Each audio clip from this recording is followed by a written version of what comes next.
怎么看？就是说，民进党对于你就是昨天哽咽他们这样子的攻击，说你是技术性的在拖时间。唉，我跟你讲哦，我平常我都嫌我这个话太多，你知道？你们昨天怀疑柯文哲会需要拖时间，那呱啦呱啦呱啦都讲不完的吗？我哪里需要拖时间？我都嫌我太爱讲话了吗？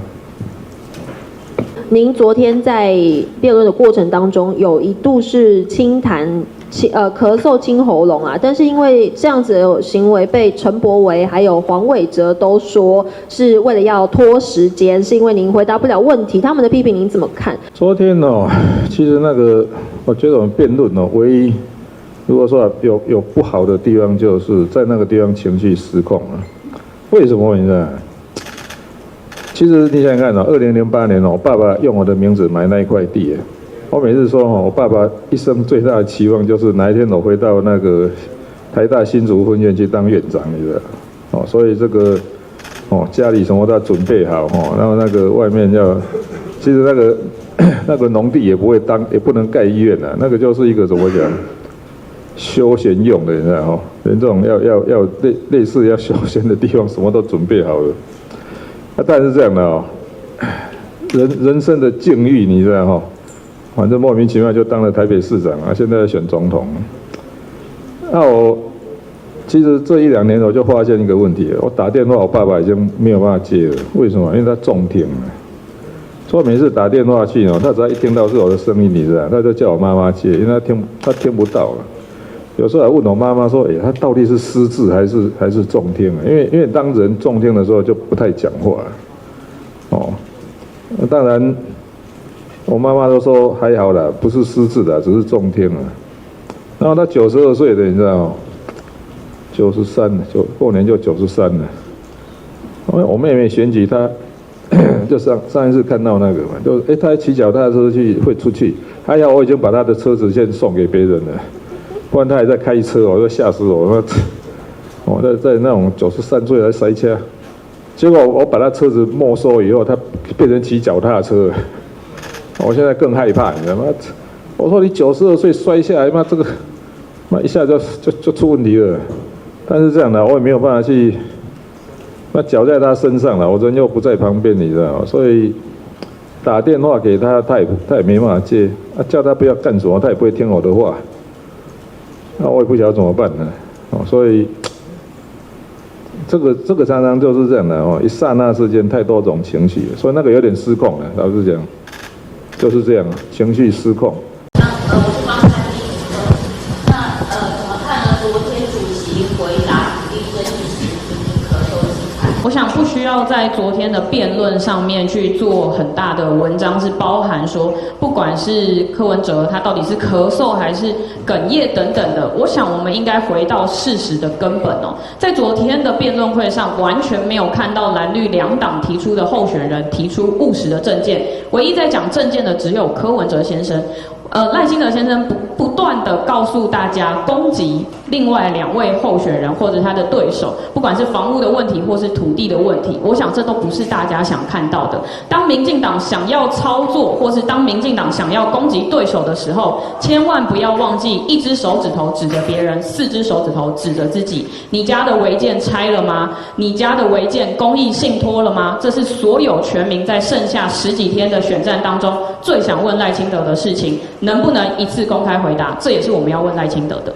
现在这个胡市长没有问我，就变成帮忙打他。没有建造，没有实造，没有产权，你要怎么信托啊？这幽灵建筑，我已经看不到赖清德，他已经被谎话淹没，认错就好了嘛。我就想我得熬下来，这个就是民进党执政傲慢。其实今天这个场合哦，大家要讨论的是台湾何去何从，结果都在讨论我们的房地产。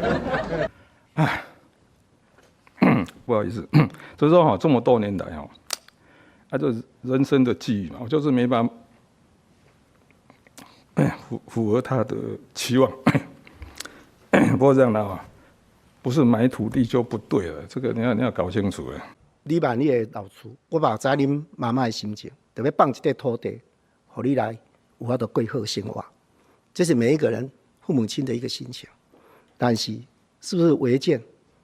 已经被依法认定，你都无爱承认。92年违法的新违建，你讲公寮整建，刷了国安处所，甲你套大扫，民进党阁甲你暗卡，我问你4个问题。这4个问题，你为着你家己违建，误解流目屎，误解流目屎，你铁路东移，你为着遐艰苦人，互你破钱人流过一滴目屎无？你讲毋是违建，你无申报财产，我完全申报财产。你讲毋是违建，是还无交房屋税，我拢有交。你今仔敢要更坚持不是违建吗？所以不要转移焦点，用抹黑欺负人家无辜的妻女，这是大家拢看袂落的，人之常情，爱国，毋是违法东西。现在这个胡市长没有问我，我就变成帮忙打他，你知道吗？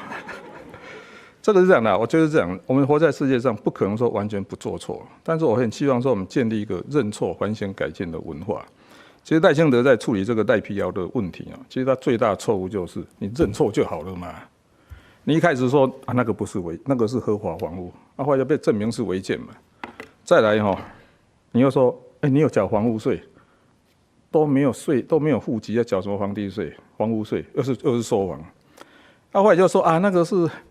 说你爸爸的那个以前的老公寮改建，我讲的好像很可怜。小时候这个台风啊，屋顶会吹走，你讲到连自己都会流泪。